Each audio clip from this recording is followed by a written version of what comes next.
Hai hai hai, semangat belajar anak-anak. Jangan lupa like and subscribe. Assalamualaikum warahmatullahi wabarakatuh. Apa kabar kalian hari ini? Tentunya dalam keadaan sehat, tidak kurang sesuatu apapun. Baik, kita lanjut pelajaran hari ini. Tetap semangat dan tetap tersenyum. Hari ini kita akan belajar tema 1, subtema 3, pembelajaran yang ke-6. Sebelum belajar, pastikan kalian sudah berdoa dulu ya. Dan jangan lupa untuk like, dan yang belum subscribe, silahkan subscribe dan berikan komen yang baik untuk video ini. Kita akan belajar tema 1, selamatkan makhluk hidup. Subtema 3, ayo selamatkan hewan dan tumbuhan pada pembelajaran yang ke-6. Tujuan pembelajaran yang akan kita capai pada hari ini yaitu 1. Setelah membaca kesimpulan dari teks laporan hasil pengamatan, peserta didik mampu menyebutkan pokok-pokok penting yang tepat. Yang kedua, peserta didik mampu menilai kesimpulan teman dari teks yang dibaca dengan rinci. Yang ketiga, peserta didik mampu menemukan contoh pelaksanaan sila Pancasila terkait peduli tumbuhan dan hewan.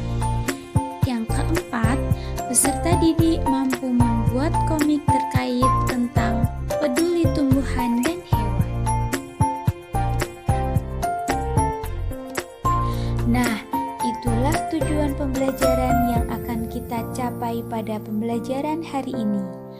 Belajar tentang pentingnya menjaga kelestarian hewan dan tumbuhan sangat menyenangkan. Kalian juga belajar cara membuat komik terkait mempraktekkan belajar mengamalkan Pancasila dalam kehidupan sehari-hari.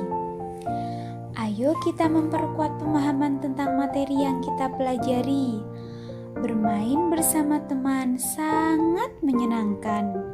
Kalian bisa menerapkan nilai-nilai Pancasila ketika bermain. Nilai-nilai mana yang sudah kalian terapkan? Tentunya, anak-anak smart sudah menerapkan nilai-nilai Pancasila dalam kehidupan sehari-hari, bukan? Nah, anak-anak smart sekalian, pada pembelajaran sebelumnya, kalian sudah mengetahui banyak tanaman yang tumbuh di Indonesia maupun di negara-negara ASEAN. Tumbuhan di Indonesia dimanfaatkan sebagai pewarna. Kunyit misalnya digunakan sebagai pewarna apabila kita membutuhkan warna kuning. Tanaman bit menghasilkan warna merah. Warna hijau dapat diperoleh dari sawi dan pandan. Tahukah kamu, selain menghasilkan warna hijau, pandan juga memiliki aroma yang wangi. Mari kita baca teks mengenai daun pandan yang wangi. Daun pandan yang wangi. Daun pandan adalah tumbuhan semak. Daun ini banyak tumbuh di negara-negara Asia Tenggara.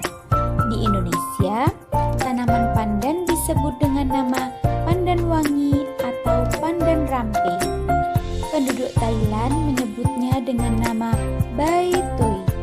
Di Vietnam, daun pandan dikenal sebagai La Duo. Helai daun pandan berbentuk pita, tipis, licin, dan berujung runcing. Ukuran panjang daun adalah 40-80 cm dengan lebar 3-5 cm. Daun pandan berwarna hijau. Masyarakat memanfaatkan pandan sebagai rempah-rempah dan sebagai bahan baku pembuatan minyak wangi. Daunnya harum apabila diremas atau diiris-iris. Tanaman ini sering digunakan sebagai bahan penyedap, pewangi, dan pemberi warna hijau pada masakan. Nah, tugas kalian adalah membuat membuat kesimpulan dari teks bacaan yang berjudul Daun Pandan yang Wangi pada buku tema 1 halaman 152. Pada pembelajaran sebelumnya, kalian sudah membuat cerita dengan memanfaatkan pengetahuanmu tentang komik. Untuk mengingatkan kembali bahwa komik adalah cerita bergambar yang isinya berupa gambar-gambar yang disusun secara berurutan dan saling berhubungan. Komik memiliki balon kata-kata atau dialog. Nah, buatlah cerita berdasarkan pengalamanmu menerapkan nilai-nilai Pancasila. Bagi yang sudah membuat pada pembelajaran sebelumnya, maka lanjutkan dan selesaikan. Lalu, sampaikan pada gurumu. Baiklah anak-anak smart sekalian, subtema 3 sudah selesai kita pelajari. Itu berarti tugas selanjutnya bagi kalian untuk mengerjakan evaluasi yang ada pada buku tema 1 halaman 153 sampai 154. Baiklah anak-anak smart, kalian sudah belajar banyak hal tentang membuat kesimpulan dan membuat komik, dilanjutkan dengan mengerjakan evaluasi. Demikianlah materi yang dapat Ibu sampaikan. Semoga bermanfaat